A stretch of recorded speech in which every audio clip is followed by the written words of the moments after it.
đại cọp thằng mình từ lấy pan na cái đôi bờ sân gì dương ở thua từ tam bờ trái cái tê tê dương đừng chụp bánh há đôi ôn sấy mà nè nín chừng ôn sấy còn mang tăng bị khai xoay riêngដោយសារតែថ្មិញរបស់គាត់មានបញ្ហា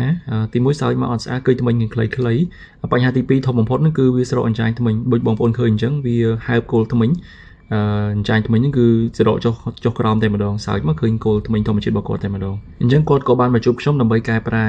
ស្ថានភាពថ្មិញរបស់គាត់នេះឡើងវិញម្ដងទៀតតែប៉ុន្តែថ្មិញចាប់របស់គាត់គឺជាប្រភេទ Zirconium រួចជាស្រេចហើយប៉ុន្តែដោយសារតែគ្រូពេទ្យគាត់ធ្វើអត់បានត្រឹមត្រូវតាមបច្ចេកទេសអញ្ចឹងធ្វើឲ្យថ្មិញរបស់គាត់មានបញ្ហាបន្ទាប់ពីខ្ញុំបានកាត់ថ្មិញចាស់របស់គាត់ចេញខ្ញុំក៏បានខំពុំធ្វើថ្មិញម្ដងទៀតទាំង8ជាប្រភេទ Zirconium ដូចគ្នាហើយ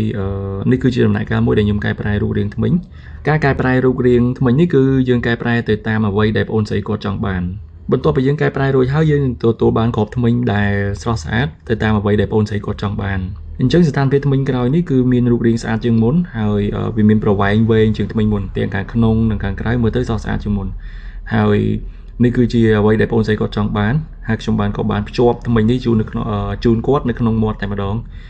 យើងធ្វើតែម្ដងនេះគឺសម្រាប់តែម្ដងដោយសារតែ